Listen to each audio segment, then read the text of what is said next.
आदरणीय दर्शक मित्रहरू नमस्कार। म चाहिँ अहिले चाहिँ जापानको एउटा मार्टमा चाहिँ सामान किन्न भनेर गइरहेको छु।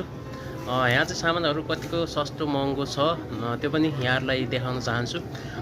तपाईहरु अहिले हेरेर हुनुहुन्छ जगत आर्ट क्रिएसन।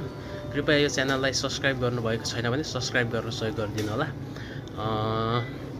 यहाँ चाहिँ अब यो मार्केटमा चाहिँ एकदमै नास्पाती छ। दुईटा नास्पातीको 780 हैन। यतापट्टि छ यो प्याज छ 698 छ। दुईटा प्याजको चाहिँ एकदमै महँगो छ। यतै 598 ट्र्याक चाहिँ यहाँ चाहिँ 645 यति अङ्गुरको रहेको छ। एकदमै महँगो छ। यता बेन्तको सामानहरू पनि रहेको छ। यता जापानिजहरू चाहिँ एकदमै यो घरमा चाहिँ खाना पकाएर नखाने अनि त्यहाँबाट ठ्याक्क यस्तो बेन्तहरू हुन्छ ट्याक्क प्याकिङ लिएर जाने ट्याक्क खाने हैन। अनि काममा एकदमै ड्युटीमा गइहाल्ने खालको यहाँको रहनसहन चाहिँ त्यस्तो रहेको रहेछ।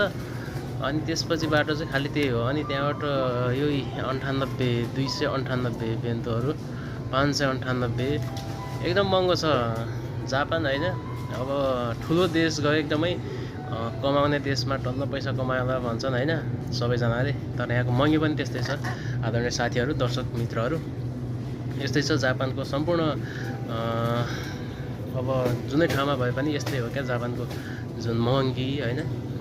जापानको रहनसहन जापानको यो हुन्छ आर्थिक अर्थतन्त्र भनेको त्यस्तै हो। यतै लप्सीको अचार छ 598 हैन 498 एकदम ट्र्याक्स। यहाँ त ट्र्याक्सले हैन गाह्रो छ क्या एकदमै मार्केटमा चहरमा चाहिँ। यता रक्सी छ फेरि रक्सीहरू चाहिँ एकदम सस्तो लाग्छ मलाई चाहिँ हैन। यसो हेर्छु हैन मूल्यहरू हेर्छु अब नेपालको र यहाँको चाहिँ एकदमै सस्तो क्या। अब के भन्छ एकदमै आकाश पातालै फरक जस्तो क्या। अब एकदम रक्सी बाहेक चाहिँ जानमा एकदमै महँगो छ अरू चाहिँ हैन। रक्सी चाहिँ अलिक सस्तै लाग्छ मलाई चाहिँ। यतातिर हेर्न सक्नुहुन्छ वाइनहरू छ यतातिरै यतातिर हार्ड ड्रिङ्क्सहरू छ यतातिर। अब हैन 308 मा यो ब्ल्याक क्लियर भन्ने रक्सी छ यतै हैन। वाइनहरू छ यतै एकदमै रक्सी चाहिँ सस्तै लाग्छ मलाई चाहिँ। अब यस्तै छ जापानको जिन्दगी महँगी छ। महँगीमा पनि अब यतातिर चामल हेर्नुहोस् है 4780 यो 5 किलोको हैन 2280 2 किलोको एकदम छ। यो नखाइ पनि बाँच्न सकिँदैन हैन। अब यस्तै छ जिन्दगी। अब जति महँगो भए पनि युज गरिहाल्नु परेको हैन।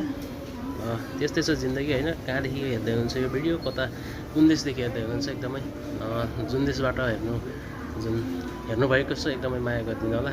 सब्स्क्राइब गरेर जोडिदिनु होला है। धन्यवाद नमस्कार।